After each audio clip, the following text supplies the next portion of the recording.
Vamos a hacer un repasito de la introducción al capítulo 5. La semana pasada habíamos leído muy poquito y hoy hemos pensado que es mejor iniciarlo nuevamente. ¿Cuál es mi relación con el universo y la entidad cósmica? Este capítulo habla de lo que es el karma, o sea, la acción y la reacción. Karma quiere decir trabajar también, hacer karma yoga, servicio social.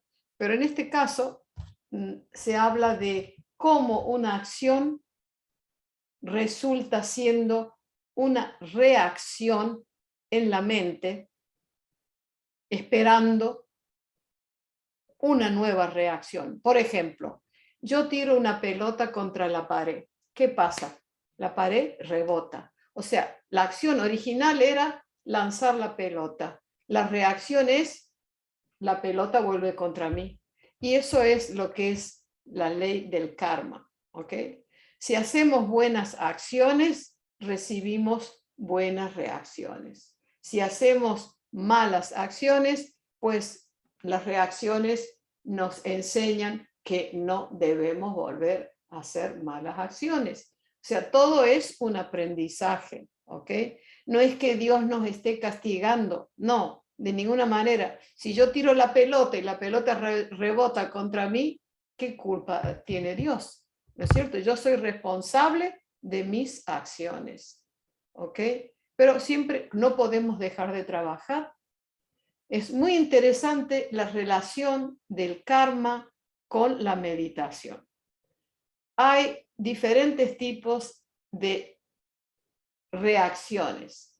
Hay reacciones del pasado, de vidas anteriores, que de alguna manera limitan y dirigen nuestra vida, pero no está todo determinado, sino parte de ello. Luego, desde el nacimiento hasta hoy, hemos acumulado nuevas reacciones de acciones desde el nacimiento. Hemos vivido con nuestra familia, en la sociedad, en la escuela, con nuestros amigos, en la universidad. Hemos acumulado un cúmulo de nuevas reacciones. Algunas reacciones son impuestas por la sociedad misma.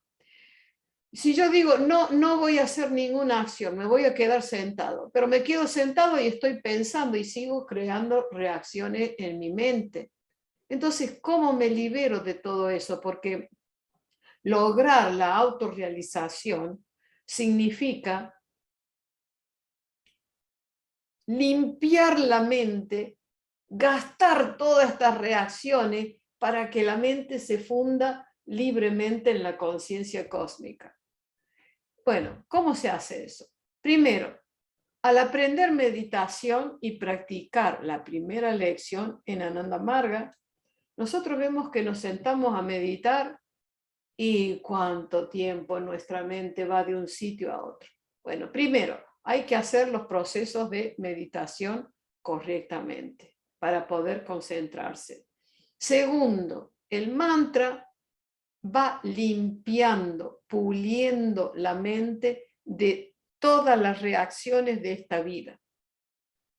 Y uno dice, bueno, la primera lección limpia mi mente, pero yo sigo actuando, entonces sigo creando nuevas reacciones. Es verdad. Entonces, ¿cuál es la solución? Pues Sri Anandamurti ha creado la segunda lección que se llama el Guru Mantra. Guru Mantra aquí quiere decir un mantra importante. Un mantra que es una frase corta que se repite antes de cada acción. Ustedes conocen el pensamiento de Brahmacharya en Yama y Niyama, ¿no es cierto? Quiere decir pensar que todo es una expresión de la conciencia cósmica. Todo está hecho de conciencia, todo es su expresión, absolutamente todo, lo bueno, lo malo, todo.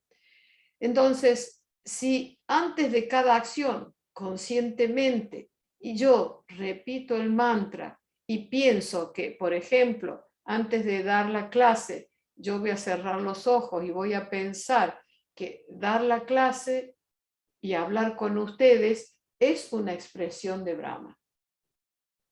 Yo, la que actúa, también soy una expresión de Brahma. El hecho de dar la clase y la clase misma y ustedes, todo es una expresión de Brahma. Entonces, como aquí conciencia actúa con conciencia, no se graba ninguna reacción en la mente. Pero hay que acordarse de decir el Guru Mantra, que es la segunda lección de meditación, antes de cada acción.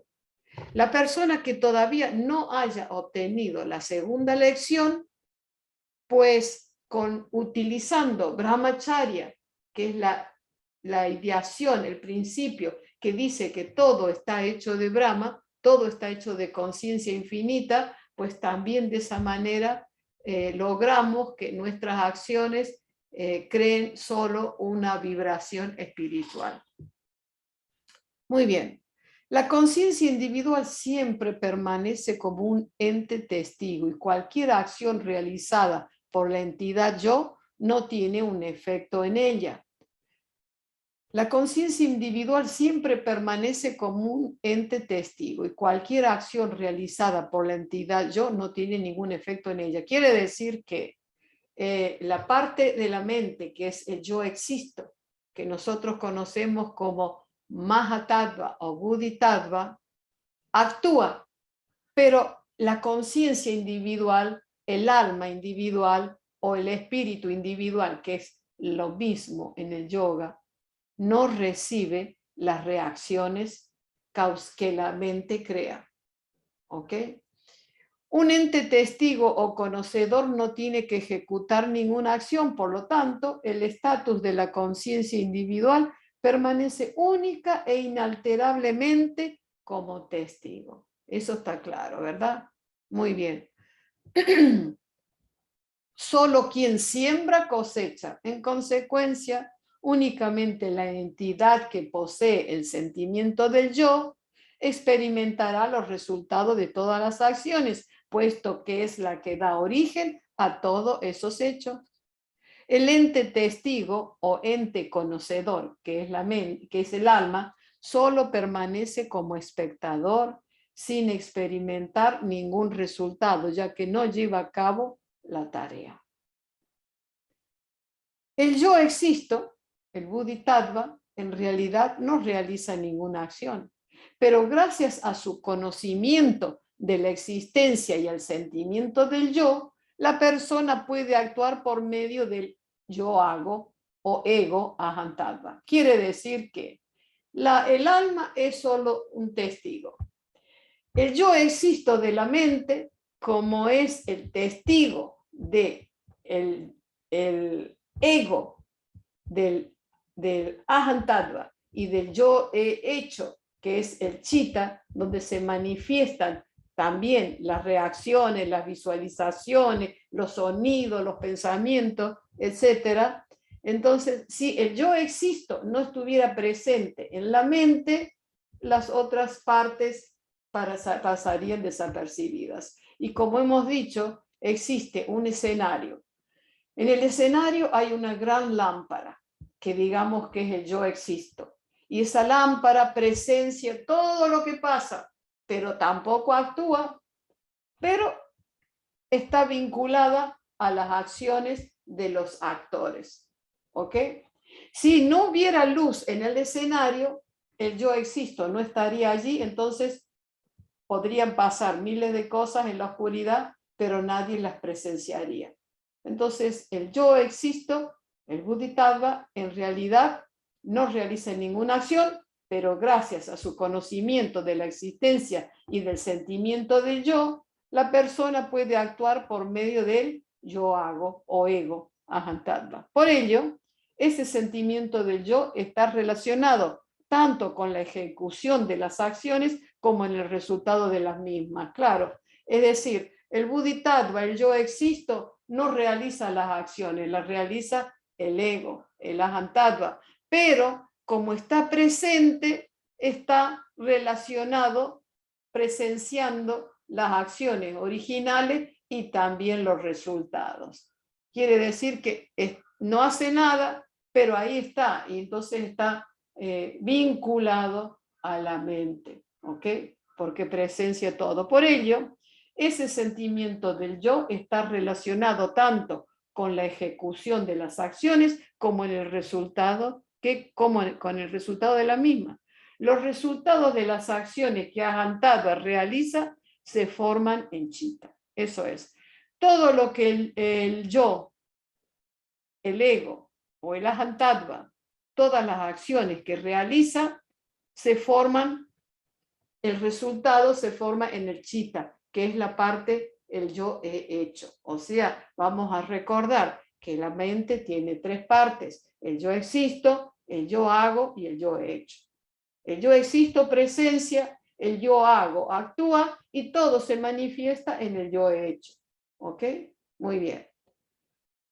Muy bien. Ahora seguimos. Chitta, yo he hecho, asume la forma de las acciones de Bodhisattva y Ahantadva. Yo hago con la ayuda de los 10 órganos. Es decir, el Chitta, la parte que es el yo he hecho, asume la forma de las acciones de yo existo y el yo hago, con la ayuda de los 10 órganos. Porque los 10 órganos son los sensoriales que percibimos, y todas esas vibraciones se manifiestan en el Chitta.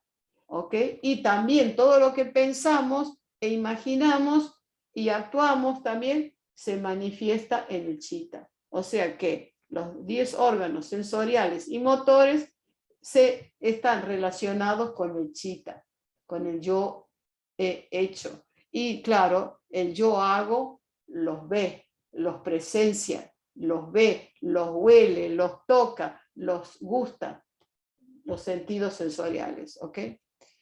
Chitta es la parte más densa de la mente. Prakriti, digamos así, la energía creadora, que intenta ir contra las acciones autónomas de una persona, no tolera ningún acto independiente por parte de una entidad consciente. Es decir, Prakriti quiere controlarlo todo, ¿ok? Y quiere controlarlo todo, y cuando una persona es muy autónoma, no tolera un acto independiente por parte, no tolera un acto independiente, ¿ok? Entonces, por esa razón hay una reacción a todas nuestras acciones, aunque sean buenas o malas, ¿no?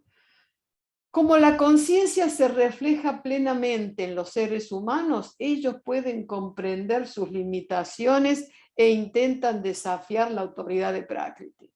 Como la conciencia cósmica se refleja plenamente en los seres humanos, ellos pueden comprender sus limitaciones e intentan desafiar la autoridad de Prakriti. ¿Okay? Entonces uno dice, bueno, yo siento aquí el reflejo de la conciencia cósmica y yo sé que Prakriti nos tiene limitados, pero yo voy a desafiar a Prakriti.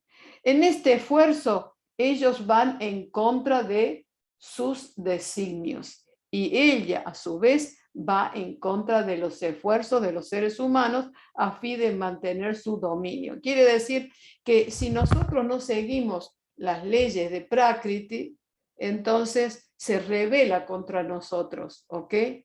Para dominarnos. Quiere decir que uno no puede ir contra las leyes de Prakriti. ¿Qué sería ir contra las leyes de Prakriti? No respetar la naturaleza, no respetar la ecología del universo, como se está haciendo hoy. Por eso, ¿cómo se revela Prakriti? Pues se revela con terremotos, con temblores, con inundaciones. Es decir, son muchas cosas inconscientemente provocadas por el hombre, por el ser humano, porque no respeta las leyes de la naturaleza. Vamos en contra de ella, siendo que todo tiene conciencia, todo tiene el reflejo de la conciencia cósmica. Lo que pasa que en el ser humano, como tiene un cuerpo humano y una mente humana, ese reflejo es muy nítido, mucho más nítido, pero la conciencia cósmica se refleja en toda la creación. Entonces, destruimos, digamos así, destruimos las selvas, vienen las inundaciones y el hombre se pregunta, ¿y por qué? ¿Por qué? ¿Por qué? ¿Por qué? Porque no respetamos la naturaleza. Por lo tanto, la conciencia inspira las acciones de las personas que, con el propósito de liberarse de la esclavitud de Prakriti, y el resultado que experimentan son las reacciones que ella les inflige para mantenerlos en cautiverio. Veamos ahora cómo se ejecuta una acción y por qué hay que padecer las consecuencias en forma de reacción. Toda acción se origina en la mente y la realizan sus tres componentes. Toda acción se origina en la mente y la realizan sus tres componentes. El yo existo, Bodhisattva, Ahamtattva, el yo hago y Chitta, yo he hecho. Se explicó anteriormente que Chitta tiene que adaptar la forma o volverse igual al resultado de cualquier acción llevada a cabo por un ser humano, lo cual significaría que Chitta deja su condición original y toma la forma del resultado de una acción. Quiere decir que sea lo que sea que cada uno de nosotros haga, esa reacción se manifiesta, se graba en el Chitta. ¿Ok? Yo di el ejemplo de que tenemos un globo muy bonito, infladito, y que con las puntas de los dedos empezamos a presionar en el globo y el globo se deforma. Eso es un ejemplo de que cada reacción en nuestra mente va deformando, va grabándose en el Chitta, y para que el Chitta asuma su forma original tenemos que digamos, retirar los dedos del globo. Es decir, tiene que haber una reacción que libere la acción original. Pero ¿qué pasa? Que cada reacción genera otra reacción. Por eso es importante la meditación y la segunda lección de meditación. Por ejemplo, Chitta tiene que convertirse en libro para poder verlo. La mente de la persona tiene que dejar su forma usual y deformarse para poder completar la ejecución de una acción. Tanto la creación como la existencia de la mente se deben a la influencia de Prakriti en la conciencia. Claro, digamos así, la creación y la existencia de la mente se deben a la influencia de Prakriti, la energía creadora, en la conciencia cósmica. Y cuando la conciencia altera el estado normal de la mente, inspirando la actual, Prakriti no la tolera. Claro, y cuando la conciencia altera el estado normal de la mente, inspirando la actual, Prakriti no lo tolera. O sea, Prakriti, digamos, deforma parte de la conciencia, transformándola en reacciones. Pero cuando la conciencia, nuestra alma, logra inspirar nuestra mente para actuar, Prakriti no lo tolera, así, para actuar libremente, ¿no? Siendo ella el factor dominante, provoca una reacción para cada acción y trae la mente de nuevo a su estado anterior. Dice así, siendo ella el factor dominante, provoca una reacción para cada acción y trae la mente de nuevo a su estado anterior. Esto se llama karma phala. Karma phala quiere decir la maduración de los samskaras. Cuando tengamos esas reacciones que se llaman en sánscrito samskaras, reacción en potencialidad, llega un momento en que sucede el karma phala. Karma phala quiere decir que se madura esa reacción, se madura y la tenemos que experimentar, que es una manifestación de Bodhisattva, o sea, el yo existo y el sentimiento del yo son la misma entidad. Claro, Bodhisattva y el sentimiento del yo son la misma entidad. Por lo tanto, es solo ese sentimiento del ser humano el que, al crudificarse, se transforma en Chitta. Por lo tanto, es solo el sentimiento del ser humano el que, al crudificarse, se transforma en Chitta. Quiere decir que originalmente existe el alma individual. Una parte de ese alma individual se vuelve el yo existo de la mente. Una parte del yo existo se transforma en el ego, yo hago. Y una parte del yo hago se transforma en el yo he hecho. ¿Ok? A donde se manifiestan las reacciones, donde se visualiza el libro, donde se oye el sonido, porque el Chitta toma la forma de todo lo que se experimenta. Por lo tanto, es solo ese sentimiento del ser humano el que, al crudificarse, se transforma en Chitta. Quiere decir que el sentimiento puro del yo primero se transforma en el ego y después se transforma en el yo he hecho. ¿Okay? Es la transformación de una parte de la mente en otra. Es decir, que se va transformando, pero siempre queda la original. El yo existo queda, el yo hago queda y el yo he hecho queda. Pero todos vienen de la misma parte. Bodhisattva, yo existo, proporciona la inspiración para actuar. Ahantattva, yo hago, ejecuta la acción. Y Chitta, yo he hecho, tiene que convertirse en el resultado de esa acción. Los tres constituyen la mente, por lo tanto, es la mente la que actúa. Es ella la que padece las consecuencias. Aquel que siembra, cosechará. La conciencia individual, Atman, está más allá del ámbito de la mente, por lo tanto, ni actúa ni padece las consecuencias. Solo permanece como espectadora en el cuerpo humano. ¿Ok? Entonces, siempre que actuamos, tenemos que cosechar la reacción, sea buena o mala. Y la conciencia individual, al estar más allá del ámbito de la mente, ni actúa ni padece las consecuencias, pero ahí permanece como espectadora.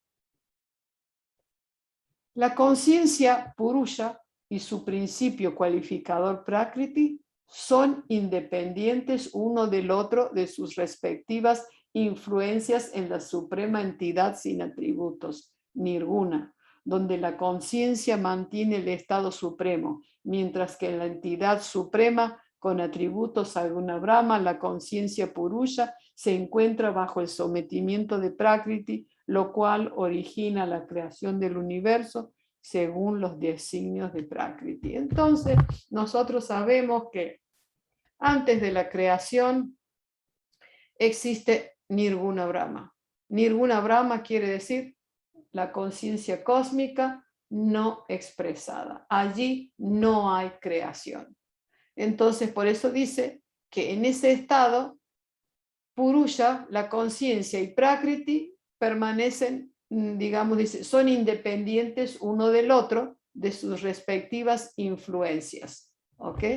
No afecta Prakriti a la conciencia cósmica en Nirguna Brahma, donde no está expresado. Sin embargo, es diferente en donde está Saguna Brahma. Saguna Brahma quiere decir la conciencia con atributos. Quiere decir que Prakriti ha influenciado a la conciencia.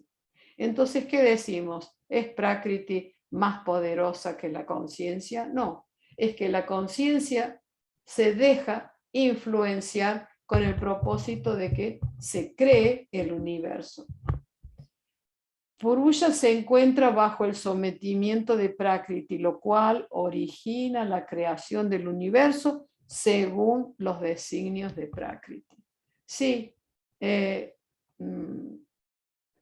sí, acá dice según los designios de Prakriti, según la labor de Prakriti, pero eso es porque Purusha le permite actuar. La mente sufre una deformación debido a sus acciones y el proceso o la reacción que restablece la forma original de la misma se experimenta como el resultado de la acción, o karma phala. Es como hemos dicho, existe el globo, redondito, todo infladito, pero cuando empiezo a presionar con la yema de los dedos el globo, pierde la forma original, ¿no es cierto? Y ahora cuando yo voy soltando los dedos del globo, el globo empieza a asumir su forma original, quiere decir que allí las reacciones es que al dejar, al suceder, al quitar los dedos, es el karma phala, quiere decir que es el fruto de las acciones se manifiesta, se libera la mente. La intensidad con la cual la acción se lleva a cabo y deforma la mente se evidencia en igual medida en la reacción o karma phala. La misma intensidad con que la mente se deforma por las reacciones, la reacción cuando se va a madurar provoca la misma intensidad con la que se llevó a cabo la acción original. Por lo tanto, uno siente la reacción de la mente que vuelve a la forma original con la misma intensidad que se empleó al crear la depresión. Es lo que acabo de explicar. La depresión quiere decir la presión que yo he puesto en que el globo perdiera su forma original. Entonces, al quitar la mano, con la misma fuerza, la mente vuelve a su estado original. En este proceso de reacción, Prakriti logra ambos propósitos, tanto el de restaurar la forma original de la mente, como el de sancionar al yo que inspiró a la mente a actuar. Una cadena de acciones y reacciones. ¿Cómo liberarse de esta cadena? A ver, quiere decir que cuando yo quito los dedos del globo y el globo asume su forma original, que se llamaría la reacción. Lo que pasa es que esa reacción va a crear otra reacción, entonces, y es interminable. Por eso dice, ¿cómo liberarse de esta cadena? Las buenas acciones generan buenas reacciones y las malas acciones, malas reacciones. De acuerdo con las reglas de Prakriti, la naturaleza de la mente es volver a su forma normal, reaccionando ante cada acción. Por consiguiente, los seres humanos tienen que padecer como reacción, karma phala, las consecuencias de cualquier tipo de acción. Según la ley de Prakriti, una persona experimentará reacciones por todos sus actos, sean estos buenos o malos, lo que acabamos de decir. Nadie puede existir sin llevar a cabo una u otra acción. Aun cuando se esté sentado en silencio, se está realizando una acción. El cuerpo físico puede no estar haciendo ningún esfuerzo, pero la mente siempre activa no permanece inmóvil. O sea que aunque uno esté sentado pensando, ahí está creando reacciones. Por eso es importante repetir el mantra continuamente. Eso es lo que se llama la media meditación. Tenemos que repetir el mantra continuamente, estemos haciendo lo que estemos haciendo. Y luego también la segunda lección. Incluso sin acción física, la mente está comprometida en acciones al pensar o imaginar. En esta tierra, solo los seres humanos poseen el pleno reflejo de la conciencia y por eso ningún ser vivo, excepto el ser humano, puede actuar libremente. En esta tierra, solo los seres humanos poseen el pleno reflejo de la conciencia y por eso ningún ser vivo, excepto el ser humano, puede actuar libremente. Las leyes de Prakriti castigan únicamente las acciones realizadas en forma independiente o contra sus deseos. Por lo tanto, aquellos que son incapaces de realizar acciones autónomas no recibirán ninguna sanción de su parte. Ejemplo, los animales, digamos, los animales están guiados por la mente cósmica y no son muy conscientes, no tienen acciones autónomas. Por eso no reciben ninguna sanción de parte de Prakriti. No crean reacciones. Los animales no crean karma. Cuando llegamos a la etapa de ser humano, tenemos el libre albedrío y pensar en elegir el bien o el mal. Los seres humanos son los únicos responsables de su destino, ya que solo sus acciones lo crean. Únicamente ellos tendrán que asumir las consecuencias de todos sus actos. Nadie más puede ocupar su lugar. Únicamente ellos tendrán que asumir las consecuencias de todos sus actos. Nadie más puede ocupar su lugar. Las buenas acciones generan buenos resultados, mientras que las malas engendran malos efectos. Por lo tanto, por lo cual habrá que someterse a ambos sin excepción. Esta es la ley de Prakriti y nadie puede cambiarla. Si hago bien, recibo bien. Si hago mal, recibo mal. Y cuando recibo mal, aprendo que no debo volver a hacer mal. Entonces se dice que también en el padecimiento de las malas reacciones está, digamos así, el deseo de benevolencia de la conciencia cósmica, porque así estamos aprendiendo. Pero no es un autocastigo en realidad, es el resultado de nuestras acciones. Fíjense lo que dice ahora, en el momento de la muerte. La conciencia individual y la mente meramente dejan el cuerpo físico que antes habían adoptado como su refugio. La conciencia individual y la mente meramente dejan el cuerpo físico que antes habían adoptado como su refugio. Por esta razón es muy importante la cremación, porque si a uno lo entierran hasta que el cuerpo no entre en putrefacción, digamos así, la mente y el alma siguen unidas al cuerpo. En cambio, en la cremación inmediatamente se libera de ese cuerpo, ¿ok? Para seguir su viaje en el espacio infinito, en la mente cósmica y seguir su camino. Esto nos lleva a preguntarnos qué es lo que hace que la conciencia individual abandone el cuerpo físico, ya que ella podría continuar su marcha hacia lo sutil con el mismo cuerpo hasta fusionarse final y completamente con la imponderable conciencia cósmica, Bhuma Chaitanya. Esto nos lleva a preguntarnos qué es lo que hace que la conciencia individual abandone el cuerpo físico, ya que ella podría continuar su marcha hacia lo sutil con el mismo cuerpo hasta fusionarse final y completamente con la imponderable conciencia cósmica. El cuerpo humano se forma gradualmente como un conjunto de muchas partículas creadas en las diferentes etapas de esa marcha hacia la expresión burda.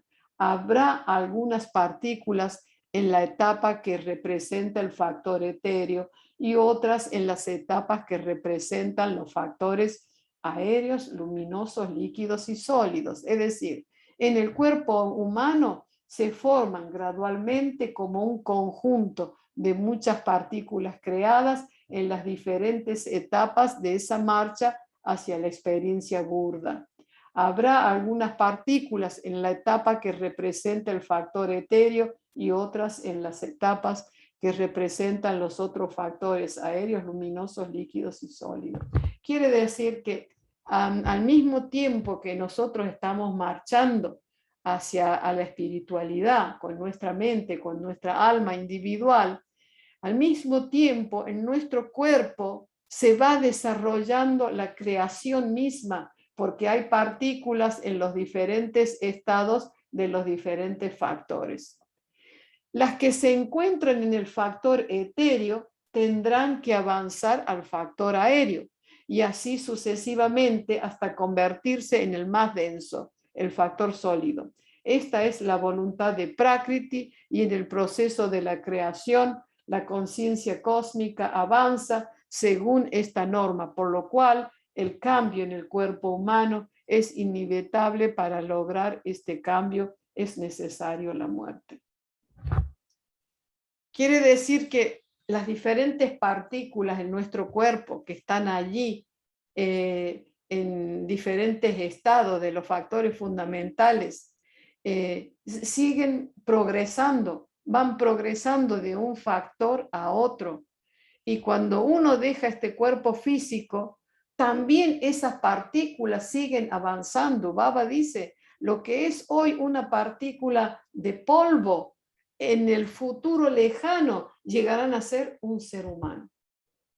Entonces nosotros también estamos sirviendo el propósito de la creación con nuestro cuerpo. Esto también demuestra que el cuerpo humano está compuesto de innumerables unidades de los 5 factores fundamentales en diferentes etapas de la creación, según el patrón de la propia creación, y las leyes de Prakriti evolucionarán en innumerables conciencias individuales plenamente reflejadas en un sinnúmero de cuerpos humanos como su refugio. Voy a leerlo de nuevo. Esto también demuestra que el cuerpo humano está compuesto de innumerables unidades de los 5 factores fundamentales en diferentes etapas de la creación, según el patrón de la creación y las leyes de Prakriti. Estos factores evolucionarán en innumerables conciencias individuales, quiere decir que algún día serán conciencias individuales reflejadas en un sinnúmero de cuerpos humanos como sus refugios. Los que hoy son factores fundamentales, el día de mañana evolucionarán y serán también conciencias muy sutiles que se reflejarán en otros cuerpos humanos. Y así sucesivamente la creación va pasando de lo sutil a lo denso y de lo denso a lo sutil. Muy bien. Hasta aquí el resumen de este capítulo, y la próxima clase tenemos aquí las preguntas que las voy a repartir hoy para que ustedes las vayan estudiando.